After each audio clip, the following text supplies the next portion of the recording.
Hoy en día el yoga es sinónimo de la práctica de posturas corporales, mejor conocidas como asanas, y se puede tener acceso a ellas de manera fácil y casi desde cualquier rincón del mundo. En la mayoría de personas que han tenido un acercamiento a la práctica postural de yoga, existe la creencia de que las asanas son parte de una herencia ancestral o milenaria de la cultura de un país en el continente asiático, Bharat Ganaraya, o mejor conocido como la India. Pero en realidad, ¿la práctica de posturas o asanas es un elemento que emergió de alguna tradición en la India? Acompáñame en un viaje a través del tiempo para hallar la verdad del origen de las asanas modernas. No cabe ninguna duda de que la palabra yoga y la filosofía del yoga provienen de una herencia cultural desarrollada en los cimientos de las creencias y la cosmogonía temprana, pero ¿las asanas formaban parte de ellas? La evidencia textual del yoga comienza a surgir en el siglo III a.C., y la primera aparición de la palabra yoga es en el Katha Upanishad, en donde a un niño llamado Nachiketas se le aparece Yama, el dios de la muerte, y éste le revela que el yoga es un medio para dejar atrás la tristeza, pero también dejar atrás la felicidad, y así trascender la muerte misma. Después, el Shvetashvatara Upanishad describe un procedimiento en el que el cuerpo es mantenido en una postura erguida, mientras que la mente es sometida al control por medio de la restricción de la respiración. Y el más tardío Maitri Upanishad describe un sextuple método de yoga que incluye el control de la respiración, pranayama, el retiro de los sentidos, pratyahara, la concentración de la mente, dharana, la meditación, dhyana, la absorción, samadhi, y la investigación filosófica, tarka. ¿Te suenan familiares? Seguramente, pues Patanjali utilizaría los primeros 5 como base, quitaría el último y agregaría 3 más al describir su sistema Ashtanga del yoga, agregando yama, actitudes hacia uno mismo, niyama, actitudes hacia los demás, y asana, postura para sentarse. Así es, Patanjali utiliza la palabra asana, pero se refiere únicamente a una postura para sentarse con la espalda erguida para poder practicar los demás puntos de la lista, pero en ningún momento nombra o describe alguna otra postura del cuerpo. El Mahabharata, en su sección más famosa conocida como Bhagavad Gita o el Canto del Señor, menciona 3 tipos de yoga con los cuales el aspirante puede conocer a este señor. Y bueno, a este señor se los presento, es Krishna, un avatar o representación del dios Vishnu de la cosmogonía hindú. Los 3 caminos que se mencionan son el Karma Yoga, en el que uno se rinde ante los frutos de sus actos, pero continúa siendo un agente en el mundo guiado por el todopoderoso Krishna, el Bhakti Yoga o el camino de la devoción, en el que la devoción del aspirante hacia Krishna puede liberarlo del sufrimiento sin importar su casta, y el Jnana Yoga, que libera al aspirante por medio de la discriminación de la verdadera naturaleza del ser y del universo. El Gita también describe una serie de prácticas con algunas instrucciones para restringir los sentidos. ¿Y las asanas? Nada de posturas o asanas más allá de sentarse de piernas cruzadas. Nos falta un largo camino para llegar ahí, pero no desesperes, que ya llegaremos y verás todo con mayor claridad. Volviendo con Patanjali y los Yoga Sutras, o discursos del yoga, compuestos por 195 aforismos cortos que se le atribuyen, él señala diversos métodos para la obtención del yoga. Así es, Patanjali no solo escribió el sistema Ashtanga del yoga o los 8 miembros del yoga, en realidad fue un escritor prolijo e influenciado por las enseñanzas del Buda Siddhartha Gautama, que para ese entonces ya habían comenzado a desaparecer en la India. También fue influenciado por los Upanishads y también, claro está, que se basó en su experiencia propia. A pesar de que el sistema Ashtanga de yoga de los Yoga Sutras ha recibido un enorme interés por parte de los eruditos modernos, a tal grado de ser conocido como el yoga clásico, es pero muy importante tener en cuenta que es solo uno de muchísimos textos de yoga y no necesariamente es una fuente autoritaria de las tradiciones de la India como muchos suponen. Aún así, los Yoga Sutras se han convertido en el principal texto de los practicantes modernos de yoga del siglo XXI, debido en gran parte a la influencia de los académicos europeos por un lado, y por el otro, los primeros promotores de la práctica de yoga. Ojo, práctica de yoga sin posturas, solo filosofía. entre quienes podemos reconocer a dos muy importantes: Elena Petrovna Blavatsky, o Madame Blavatsky, fundadora de la Sociedad Teosófica, y Swami Vivekananda, un personaje muy influyente en la India y pieza clave en nuestros próximos capítulos para poder entender la evolución de lo que conocemos hoy como yoga. Y de las asanas todavía nada. Ni en los antiguos Shaiva Tantras ni en ningún otro compendio literario antiguo encontrarás posturas de yoga más allá de sentarse de piernas cruzadas en el piso. Por lo tanto, cualquier declaración de que el yoga postural moderno es una herencia del yoga tradicional de la India es altamente cuestionable. En otras palabras, no hay evidencia suficiente de que las posturas actuales de yoga sean un elemento auténtico originario de la antigua filosofía del yoga de la India. Tenemos algunas fuentes reconocidas como el origen del yoga, y descubrimos que a pesar de contener alegorías míticas, postulados filosóficos e incluso algunas instrucciones de meditación y otras prácticas, no encontramos nada de las asanas más allá de una postura para sentarse de piernas cruzadas y la espalda erguida. En este video hablaremos del Hatha Yoga. Actualmente, el término Hatha Yoga se ha convertido en la clasificación para designar cualquier práctica de asanas de yoga. Sin embargo, el tradicional Hatha Yoga dista mucho de ser así. El Hatha Yoga floreció en el siglo XIII después de Cristo y originalmente hablaba de la transmutación del cuerpo humano en un contenedor inmune a la muerte. De acuerdo con el historiador Mircea Eliade, el término Hatha significa fuerte, forzado o violento. El Hatha Yoga se le acredita a Gorakshanath y a su maestro Matsyendranath, quien junto con otros yogis formaron la secta de los Nats. Los Nats son una secta derivada del Shaivismo, una división del hinduismo que proclaman a Shiva como su deidad suprema, pero que mezcla ideas y prácticas de otras doctrinas.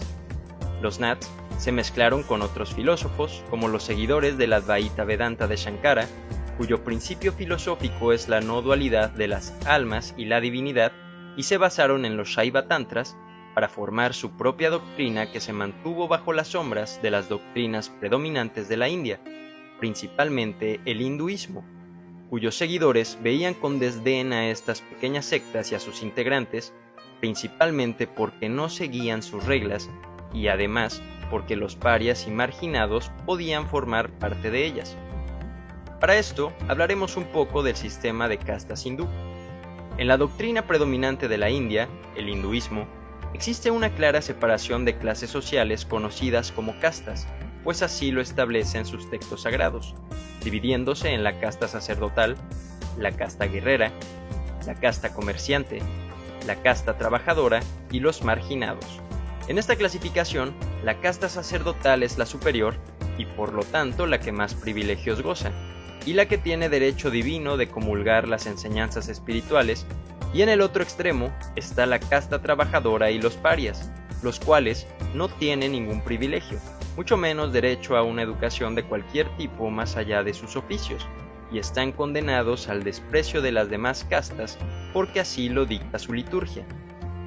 Sin embargo, los fundadores del Hatha Yoga no tomaron en cuenta esta clasificación y permitieron que cualquier persona, incluyendo a las de las castas más pobres de la India, tuvieran acceso a esta nueva doctrina, la cual tendría un impacto importante en la sociedad de la India y en la evolución del yoga.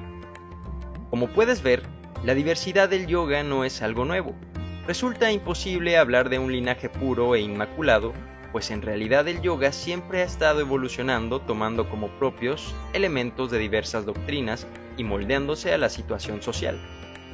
Para el siglo XV, surge de esta mezcolanza de doctrinas el texto más reconocido del Hatha Yoga, el Hatha Yoga Pradipika, siguiéndole el paso el Gheranda Samhita en el siglo XVII y el Shiva Samhita en el XVIII.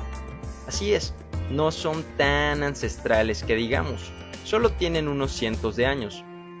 En el Hatha Yoga Pradipika y en el Gheranda Samhita describen instrucciones para la práctica del Hatha Yoga y describen 6 purificaciones o limpiezas del cuerpo llamadas Shatkarmas, que son Dauti, Basti, Neti, Trataka, Nauli y Kapalabhati.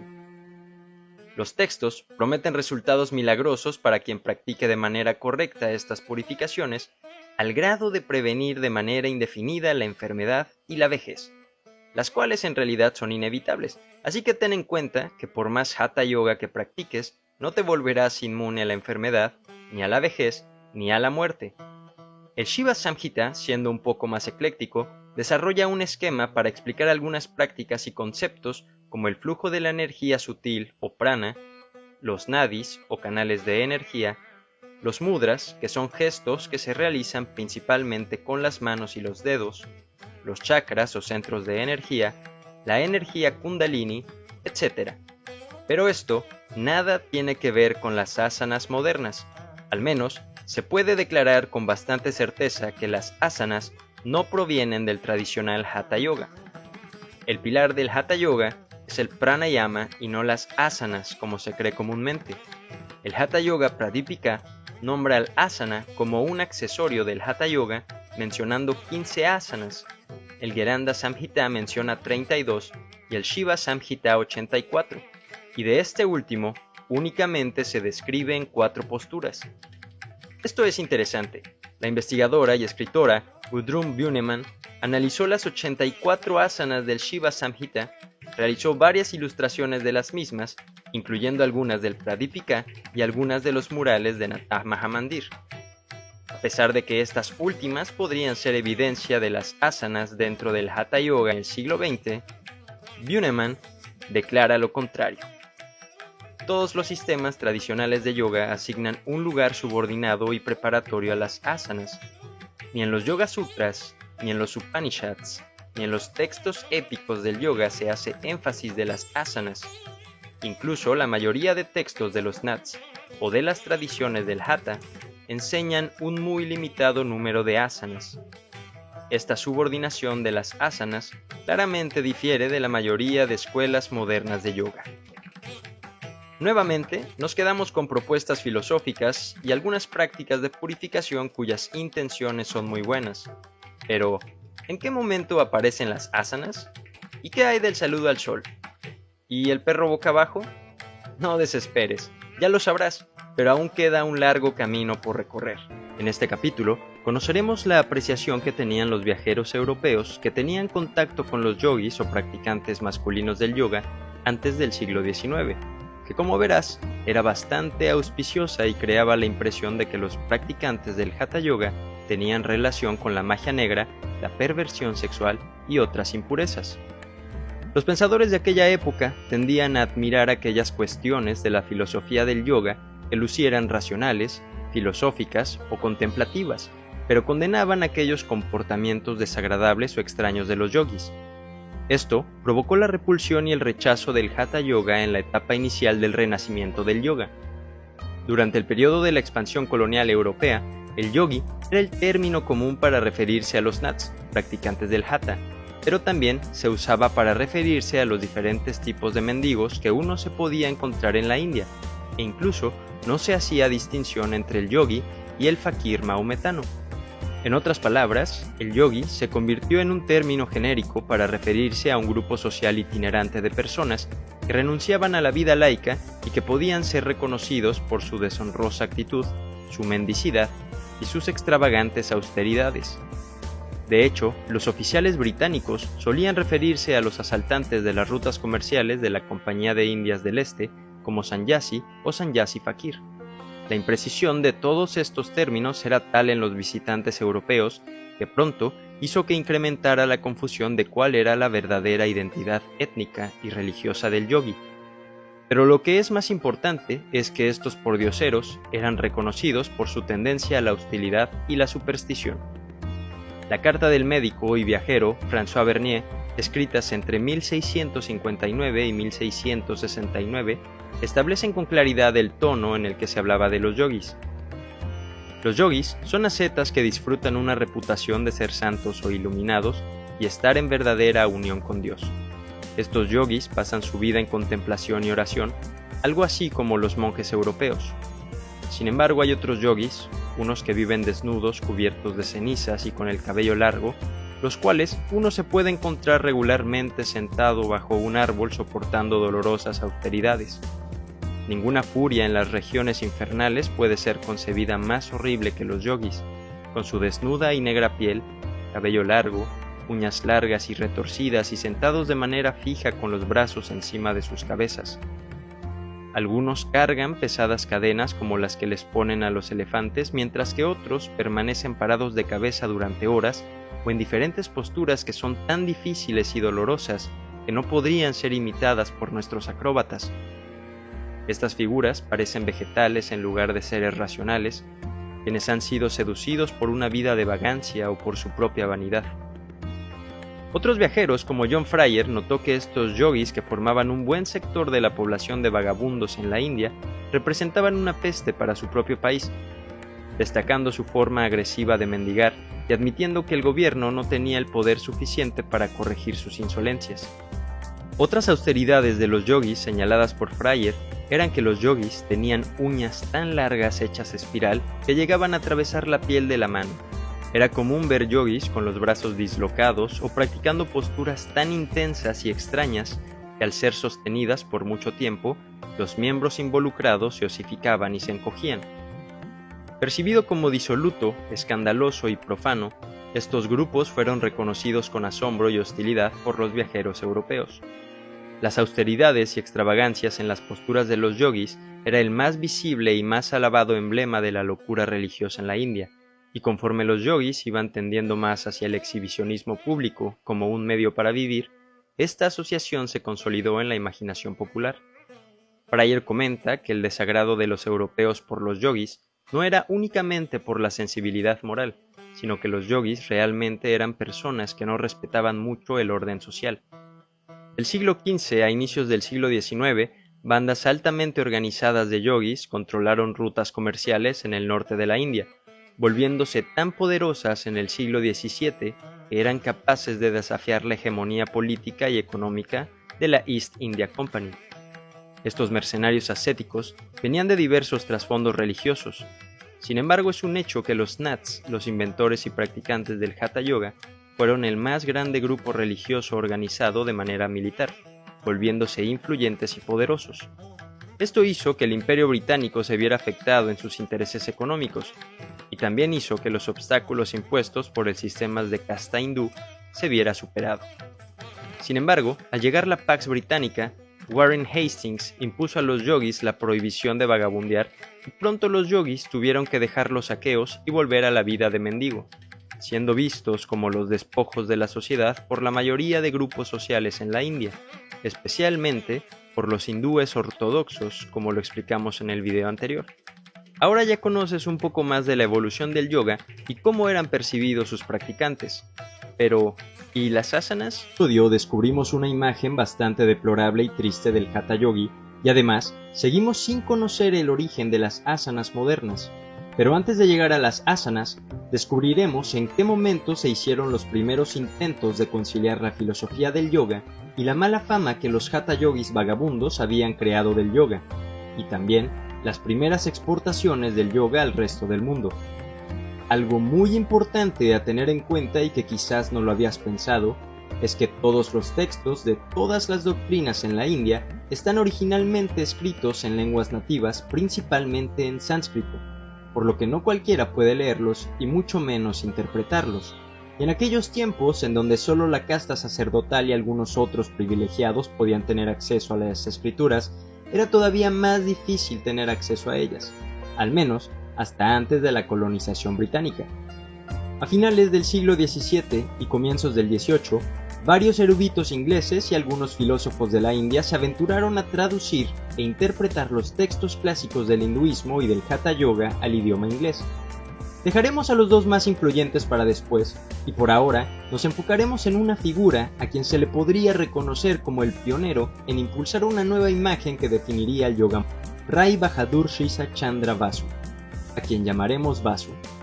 Basu, a quien muchos consideran como uno de los pioneros y más importantes traductores de los textos clásicos del yoga, permitió que estos textos estuvieran disponibles para la audiencia anglosajona. Su primera traducción fue la del Shiva Samhita del que hablamos en el capítulo 2, en 1884, y fue reimpreso en 1893, en donde fue incluido en un compendio de traducciones de ciencia esotérica y filosofía tántrica que incluía traducciones de los principales textos del Vedanta, estudios de la religión hindú, medicina, y teosofía. Basu tradujo muchísimos textos más allá de los clásicos, pero más allá de solo hacer una mera traducción, tuvo la intención y la genialidad de reinterpretar los textos para definir de una manera fresca y renovada las tradiciones del hinduismo y del yoga y así poder adaptarlas a las necesidades sociales del momento, algo que sigue ocurriendo hasta la fecha y que es completamente normal. Basu no era el único con esta intención. La sociedad teosófica ya se estaba encargando de esto con bastante diligencia. En su libro, Introducción a la filosofía del yoga, condena varias veces a los hatha yogis. Los hatha yogis son horribles especímenes de la humanidad que deambulan por nuestras calles embadurnados con polvo y cenizas, asustando a los niños y exigiendo dinero a la gente de buen carácter. En la India esta grotesca figura de pordiosero es lo que muchos entienden por la palabra yogi, a pesar del hecho aparente de que todos los verdaderos yogis renuncian a cualquier fraternidad. Lo que Basu intenta lograr con esta imagen del siniestro hombre santo es rescatar el verdadero significado de lo que yogi y yoga significa realmente. Basu muestra que el hatha yogi, con su intolerancia e ignorancia, es un antagonista por excelencia del verdadero yogi y que además es un obstáculo enorme para el progreso de la ciencia. Para Basu, el yogi moderno debía ser científico y racional, y no ignorante como el vagabundo hatha yogi. Basu declara severas advertencias en contra de los peligros inherentes de realizar las prácticas del hatha yoga, pues únicamente llevan a la degeneración, buscando con esto moldear la idea de que un verdadero yogi debe basarse en lo científico, lo racional y en los valores actuales de la sociedad. En 1915, Basu declara que hay mejor explicación de la anatomía en los tantras que en la literatura médica de la India.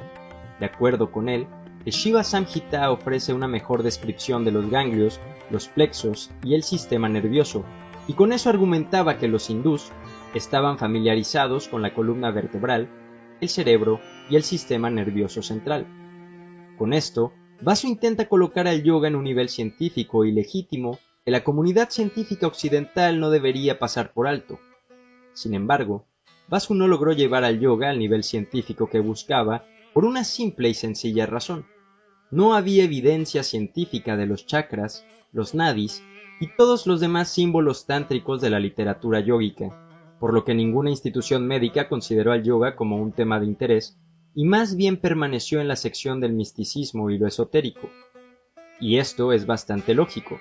Los hindús no incluían la disección de los cadáveres entre sus prácticas, pues tradicionalmente los cadáveres se incineran sin hacer ningún tipo de autopsia, y esto es así debido a sus creencias, lo que deja claro que toda la anatomía tántrica es más bien simbólica y esotérica, y no es algo tangible ni que pueda considerarse objetivo, racional ni científico. No obstante, este intento de hacer del yoga una ciencia no fue del todo un fracaso, pues permitió abrir la puerta a nuevas alternativas que en el futuro servirían para tratar algunas enfermedades psicosomáticas, físicas y psicológicas. Ya no cabe duda de la mala fama que el hatha yoga había adquirido, pero tampoco cabe la duda de que la filosofía del yoga intentaba permanecer a flote gracias a intelectuales y filósofos como Basu o como Swami Vivekananda, quien fue el primer representante y el rostro público ante el mundo del renacimiento del yoga. En 1896, Vivekananda escribió su obra más importante e influyente de todas, Raya Yoga, que literalmente significa yoga de los reyes, que sin concesiones rechaza absolutamente las prácticas físicas del hatha yoga. Vivekananda escribe: "No tenemos nada que ver con eso, porque sus prácticas son muy difíciles y no pueden ser aprendidas en un día, y después de todo, no aportan lo suficiente al crecimiento espiritual". Sin embargo, también menciona lo siguiente: "Una o dos lecciones ordinarias de Hatha Yoga son muy útiles", refiriéndose principalmente al Shatkarmaneti o limpieza de la nariz, y continúa: "El principal objetivo y resultado del Hatha Yoga es hacer vivir por mayor tiempo a los hombres y dotarlos de una salud perfecta, lo cual es una meta inferior para aquel que busca un verdadero logro espiritual". Vivekananda hace énfasis de la dicotomía entre las prácticas físicas del Hatha Yoga, refiriéndose principalmente al pranayama y los satkarmas, y las prácticas espirituales del Raya Yoga, que de alguna forma prevalece hasta hoy día. El 16 de marzo de 1900, Vivekananda viajó a San Francisco a impartir una plática en el Washington Hall, en donde dijo lo siguiente: Hay algunas sectas que se hacen llamar Hatha Yogis. Ellos dicen que el mayor bien es cuidar al cuerpo para mantenerlo lejos de la muerte. Su proceso entero consiste en aferrarse al cuerpo. 12 años entrenando y comienzan desde niños. De otra manera es imposible. Evocando a un Hatha Yogi con reputación de haber vivido 100 años, ¿qué buscas con eso? A mí no me gustaría vivir tanto tiempo. Suficiente maldad hay en un solo día. Un pequeño cuerpo con sus ilusiones y delimitaciones es suficiente. Irónicamente, o quizás de manera profética, Vivekananda moriría 2 años después a la edad de 40 de un accidente cerebrovascular. A diferencia del Hatha Yoga, la retórica del Raya Yoga de Vivekananda era la búsqueda del poder personal y el control de la naturaleza, por lo que era común escuchar frases como "Knowledge is power" o "We have to get this power". Terminaremos este capítulo hablando de la institución que hizo la mayor difusión en el mundo del esoterismo, las doctrinas y las filosofías de la India antes que nadie, la Sociedad Teosófica, cuya cabeza era Elena Petrovska Blavatsky. Las construcciones teosóficas del yoga fueron profundamente influyentes para moldear las ideas contemporáneas del yoga. Blavatsky declaró en 1881 que ni los europeos ni los americanos nunca habían escuchado tanto del yoga hasta que los teosofistas comenzaron a hablar y a escribir. Blavatsky podrá sonar autoritaria e hiperbólica, pero de alguna manera tenía la razón, pues fue gracias a ella y este grupo de intelectuales que el yoga comenzó a esparcirse por el mundo entero. Expresiones de desdeño y desconfianza hacia el Hatha Yoga y el Hatha Yogi eran también frecuentes en los textos y discursos de Blavatsky. Para ella, el Hatha Yogi es un brujo corriente e ignorante y la encarnación misma del egoísmo 3 veces destilado, que entabla conversaciones con el diablo y cuyas prácticas ascéticas son una enfermedad hereditaria. Toda esta propaganda funesta realizada por Blavatsky hacia finales del siglo XIX contribuyó al moldeado de las actitudes que se muestran en traducciones contemporáneas del Hatha Yoga y que crea bastante ambigüedad en ellos. Y aquí la cosa se pone buena, pues es en este punto de la historia en donde el misticismo proveniente del hinduismo, el yoga y otras doctrinas de la India se mezcla con el esoterismo europeo y comienzan a surgir innumerables libros, teorías espirituales y postulados filosóficos, mezclando ideas y conceptos de diversos pensadores en búsqueda de logros espirituales y el entendimiento del universo y el cuerpo, y que como verás, esto no ha parado de suceder ni parará. La mala noticia es que aún no llegamos a las asanas, todavía nos falta un poco más para llegar a ellas, pero cuando lleguemos lo tendrás todo más claro. Conociste a los personajes más importantes en hacer del yoga una doctrina conocida alrededor del mundo. Sin embargo, las asanas todavía no figuraban en ningún lado. En este episodio, nos saldremos de la India por un momento para poder entender el movimiento internacional de cultura física que más adelante sería el catalizador que daría vida a las asanas. El yoga transnacional anglofónico nació en la cúspide de un entusiasmo sin precedentes por la cultura física y las disciplinas gimnásticas de Europa durante el siglo XIX. Estas disciplinas hallaron su camino hacia la India colonizada, impactando de manera tremenda sobre la conciencia del cuerpo de sus habitantes. Pero antes de llegar a la India, conozcamos los orígenes de este movimiento cultural que buscaba la perfección del cuerpo en Europa. En primer lugar, tenemos a J.F.C. Gutsmuth y su sistema de gimnasia creado en 1793, que se convirtió en el texto básico de educación física en Alemania y cuyos ejercicios, según él, no eran únicamente para formar cuerpos sanos y bellos que pudieran expresar moralidad, sino que también servirían para crear nuevos alemanes. Entre los 1830s y 1840s, Inglaterra también comenzó a poner énfasis en el ejercicio físico, creando rutinas de ejercicios como el modelo de ejercicios británicos para hombres de Donald Walker. Y así sucesivamente fueron apareciendo los modelos de ejercicios físicos y gimnasia a lo largo y ancho del continente europeo, siendo la revista El Athlete la más importante fuente de este movimiento en 1896, mismo año de las primeras Olimpiadas modernas, después de casi 1500 años de haber sido prohibidas en Roma por el emperador Teodosio I. Con el auge de los periódicos, se generó una excesiva preocupación por mantener un cuerpo saludable entre los hombres británicos de la clase media y una preocupación por construir y disciplinar el cuerpo entre la clase trabajadora, algo así como lo que sucede hoy con Instagram. Interesante, ¿no? Mens sana in corpore sano se convirtió en el lema de la sociedad británica, reformando la educación en las escuelas y el entrenamiento del ejército basándose principalmente en el destacado sistema Ling, del cual hablaremos más adelante. Esta nueva doctrina por ejercitar el cuerpo se consolidó entre las escuelas públicas de Inglaterra y pronto a todo este conjunto de valores se le comenzó a llamar Muscular Christianity, que comenzó a llamársele así por una novela de Charles Kingsley llamada 2 Years Ago, en donde la usó para denotar cómo dominar el cuerpo por causas divinas.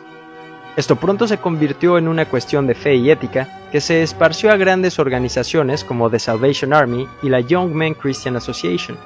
A finales del siglo XIX este movimiento trascendió, creó la idea de que los individuos, así como las naciones, se obsesionaran con mejorar sus propios cuerpos y mejorar la raza de su nación por este medio. Al igual que el yoga moderno, excepto alguna minoría, la cultura física temprana regularmente se basaba en un profundo antiintelectualismo y la revalorización de este modelo triple del humano. Este movimiento no era una mera búsqueda mecánica para fortalecer el cuerpo, sino un proyecto para restaurar el equilibrio de las personas y la sociedad. Uno de los pioneros en crear un modelo de ejercicios físicos en Europa y que tendría gran influencia en el yoga fue el sueco Henrik Ling.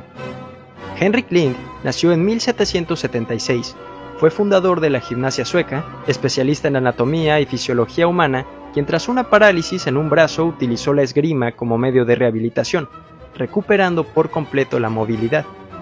Hizo un sistema de ejercicios con clasificaciones por parte del cuerpo y acciones a realizar, y además viajó a China a aprender diversas técnicas de masaje para después importarlas a Europa y crear el masaje sueco. Ling intentaba utilizar el ejercicio físico para curar enfermedades respiratorias, principalmente la tuberculosis. Sin embargo, no lo consiguió y paradójicamente fue la tuberculosis la que terminó con su vida.